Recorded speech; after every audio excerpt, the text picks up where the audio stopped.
Day 5 of Formula 1 2020 winter testing was perhaps the most interesting yet. We had spins, we had drivers beached in the gravel, and we had evidence that Mercedes are not invincible. It's not all sunshine and rainbows at Mercedes. Lewis Hamilton breaking down just 14 laps into the afternoon. We've got lots to talk about, ladies and gents. So, just quickly, if you're new around here and you don't know what's going down, I will try and go through all the main talking points of today's winter testing day 5 running. We'll look at laps, we'll look at times, we'll look at tyres, we'll look at crashes. Anything that's worth talking about, I will attempt my best to cover today.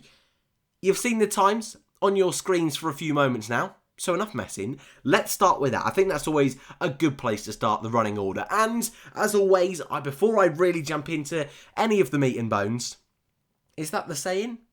We'll go with that. Before we jump in to the juicy part of the video, it is only testing. Take everything I say and anybody says over the winter period with a grain of salt. Don't read too much into it. For all we know, we could show up and Williams could be first. Unlikely, yes, and we can learn some things from testing, but take everything with a grain of salt. That being said, times. Let's analyse, let's overanalyse, like all good Formula 1 fans do. Sebastian Vettel, first. His first time, well, the first time any of the other teams, apart from Alfa Romeo and Mercedes, have topped a day. Woohoo! Finally, we're getting a bit of spiciness up on the grids, up on the timings today. But yes, Sebastian Vettel, a 1:16.8, the third quickest time of testing so far. No one is still yet to get in the 1:15s apart from Valtteri Bottas on that third day, so our best time will still stay there in the bottom left-hand corner. I'm interested to see if anyone will break that, actually. Some very, very quick laps indeed, though, today, and I did, apart from a late couple of yellow flags, I expected we might have actually got there, so a little bit disappointed at the end of the day. But Pierre Gasly, P2 for Alpha Tauri, a 1:17.0, not a million miles away. Also on the C5 tyres, but Lance Stroll, yes, he was P3, yes, he was slower than Gasly and Vettel, but on the C3 tyres, a 1:17.1 is a ridiculously cheeky lap. Yes, it's only testing. Yes, that racing point is pretty much last year's Mercedes, but fair play. That is a very, very strong lap from Lance. 1 second quicker than Lance Stroll's qualifying lap time from last season. Yes, cars evolve. Yes, cars develop. But that is very, very spicy indeed. And I think that lap time is probably the lap of the day.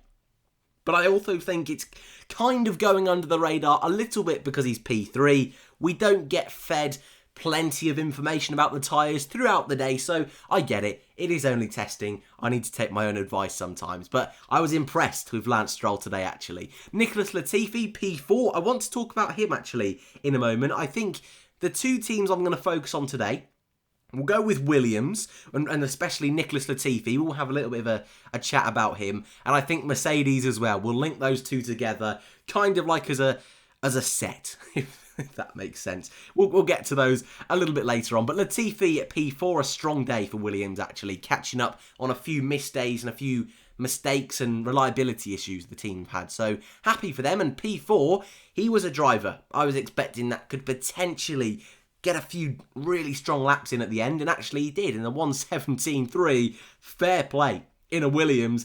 That's big improvement from where they were last year. Lando Norris P5, Max Verstappen P6. He wasn't without his issues today, getting his Red Bull beached at the exit of turn 5. Had another spin at the final chicane.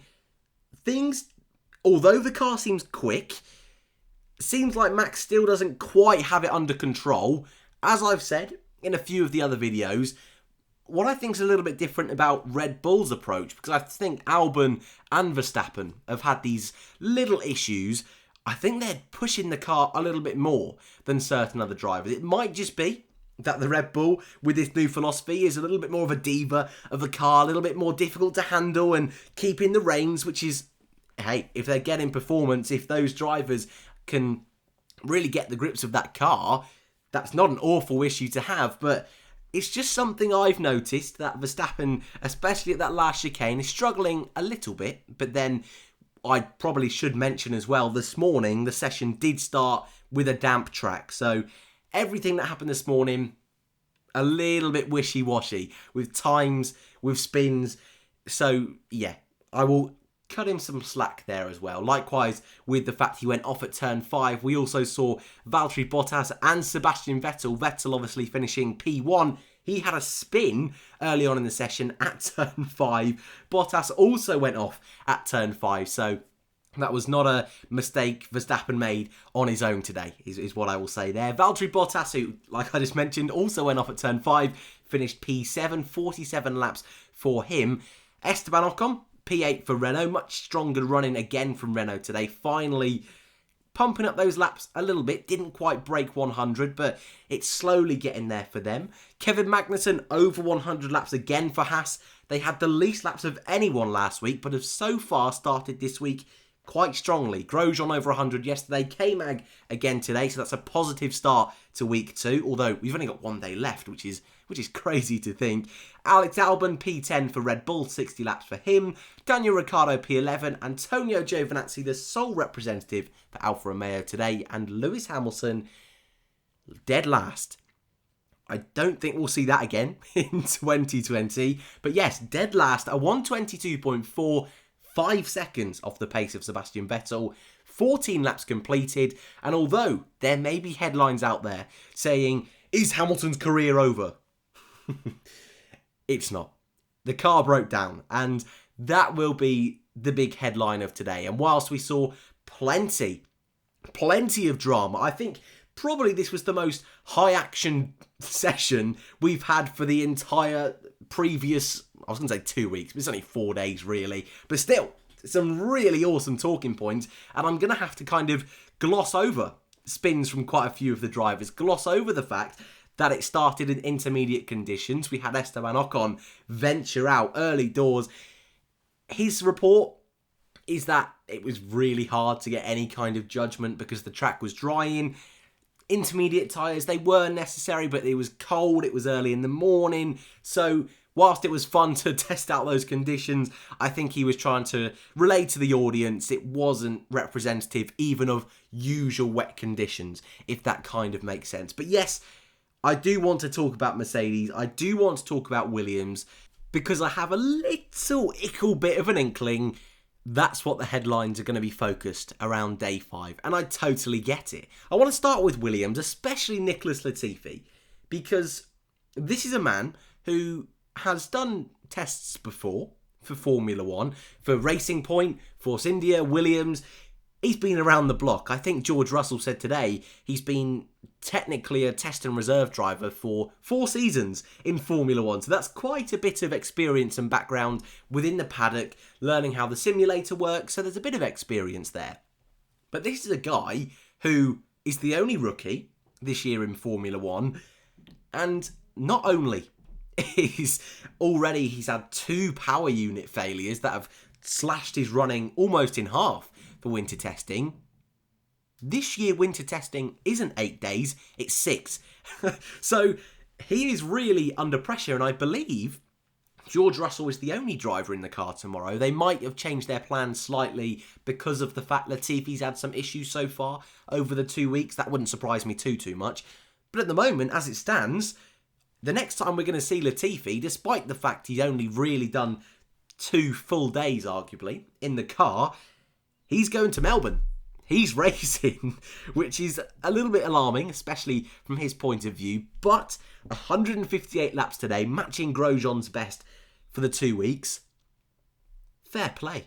That's almost 3 race distances. I wouldn't worry too much. But is there a worry with this Mercedes power unit? The titles are going to say so.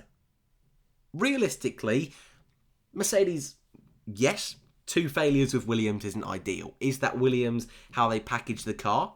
Potentially. We saw that multiple times with McLaren Honda, and instantly when Honda switched to Toro Rosso, whilst there were still issues, there weren't as many. So, swings and roundabouts, a little bit.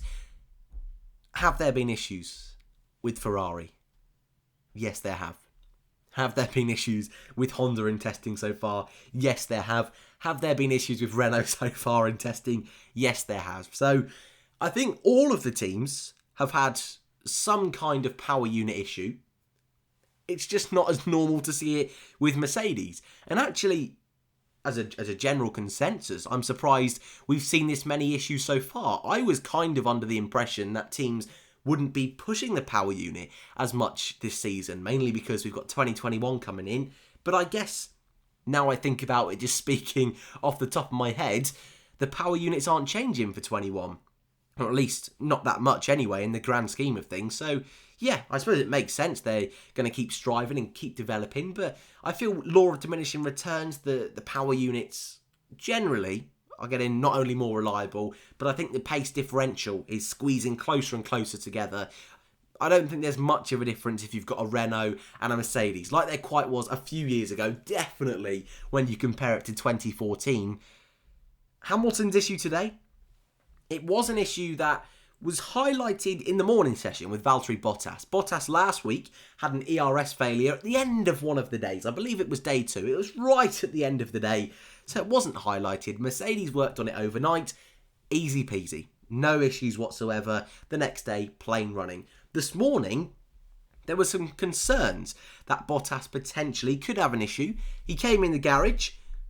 The team had a look. And everything seemed hunky-dory. Nothing wrong as far as they were concerned. Initially anyway, or at least that's what they portrayed to the media. Because obviously they had a look at lunch, deemed it worthy enough to go out. Whether they were unsure if there was an issue and thought, you know what, this could be good data to work out if there is an issue or not. Sent Hamilton out 14 laps in, an issue. Yes, you're going to see plenty of stories. It's not a big worry, Mercedes fans. It proves they're not invincible, and 3 power unit issues in this amount of time, in terms of days, it's a little alarming, but when you consider the extortionate amount of laps drivers are doing this year, I get it. I totally get it. 158 laps for Latifi, Mercedes doing way in excess of over 150 most days between the two drivers. It makes sense. I am surprised across the board the amount of issues, but I wouldn't worry too much. Spins everywhere today. A little bit insane. Ridiculously hard to keep up. So I know I've missed things. Likewise, I don't know why I've taken this long to mention this, because I'm sure someone will have in the comments. I could not get the data for the tyres on Ricciardo, Gio and Hamilton. Only the top 10 were available to me today. So I am sorry about that. Shouldn't make too much of a difference. And I will leave that there. Only one more day to go. Crazy. And after that, our next session, first practice in Melbourne. Even more crazier. Anyway, thank you for watching. If you're new around here and you've made it this far, I apologise. This is the one video you stumbled across. It's testing, it's times, it's unique, let's say, and take everything with a pinch of salt, which is hard to do sometimes as Formula 1 fans. Anyway, thank you all very much for watching, and I hope to see you in the next one.